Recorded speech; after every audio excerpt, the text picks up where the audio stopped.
The crimson sands of Kepler 442b had not seen rain in 3 years. What they had seen was blood, human blood, spilled by the relentless advance of the Vorthak Empire. Commander Sarah Chen crouched behind the twisted wreckage of a supply transport, her tactical visor displaying the grim statistics. 847 colonists remained from an original population of 15,000. The mining colony of New Shanghai was dying. "Ma'am, they're massing for another assault," reported Lieutenant Rodriguez, his voice crackling through the comm static. The young officer's face was streaked with dust and exhaustion, his plasma rifle running dangerously low on charged cells. Chen peered over the metallic debris at the approaching horde.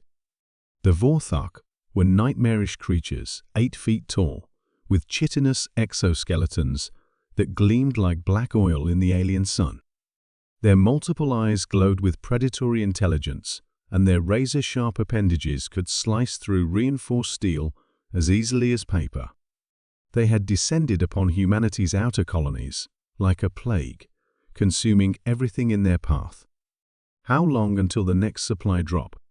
Chen asked, though she already knew the answer would bring no comfort. "Command stopped responding 2 weeks ago," Rodriguez replied, his voice hollow. "We're on our own." The words hung in the air, like a death sentence. Earth was 70 light-years away, and the handful of human colonies scattered throughout this sector had already gone dark, one by one. New Shanghai was likely the last bastion of human presence in the entire quadrant. Dr. Elena Vasquez emerged from the makeshift medical bay, her surgical scrub stained with the blood of too many patients. "We've lost 12 more overnight," she reported grimly. "The children. They're asking when their parents are coming home." Chen's jaw tightened. Many of those parents lay buried beneath the red soil, their bodies torn apart by Vorthak claws. The survivors huddled in the underground shelters, listening to the distant sounds of warfare and praying for a miracle that seemed increasingly unlikely to come. "Movement on the perimeter," shouted Sergeant Kim from his sniper's nest atop the communications tower. "They're forming up in attack formations. Looks like they're preparing for a final push."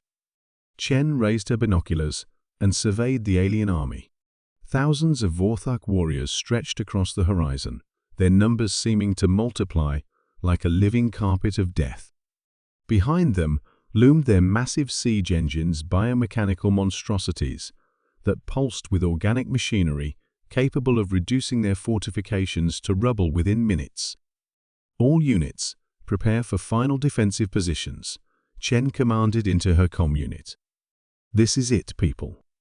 Make every shot count."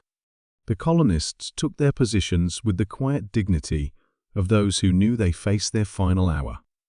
Farmers clutched hunting rifles beside former corporate executives wielding mining lasers.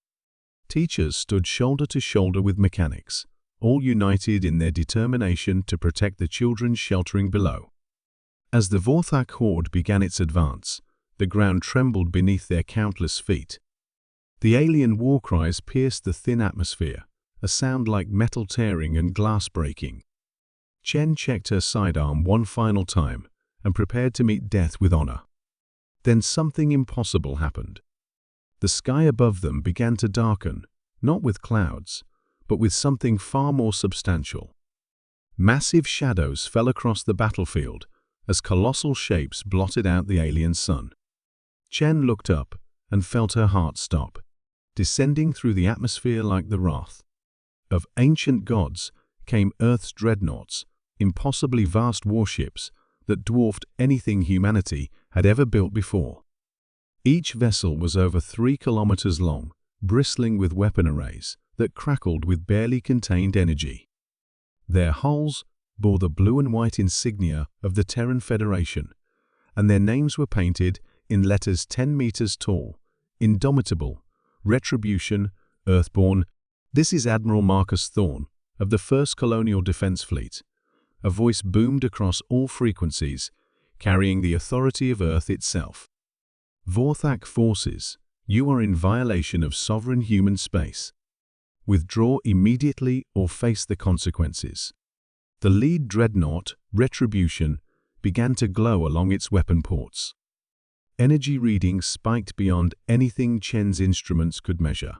The Vorthok army, sensing the threat above, began to scatter in confusion, their coordinated assault dissolving into chaos.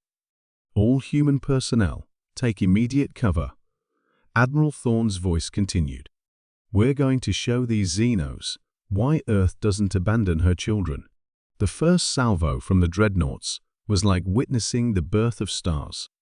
Massive particle beams lanced down from orbit, each one carrying the destructive force of a small nuclear weapon. Where they struck, Vorthok warriors simply ceased to exist, vaporized in columns of superheated plasma. The alien siege engines melted like wax figures under a blowtorch. But the dreadnoughts were just beginning. Missile pods opened along their hulls, releasing swarms of hunter-killer drones that descended upon the fleeing aliens like metallic vultures. Each drone was equipped with microfusion warheads, turning the battlefield into a symphony of destruction.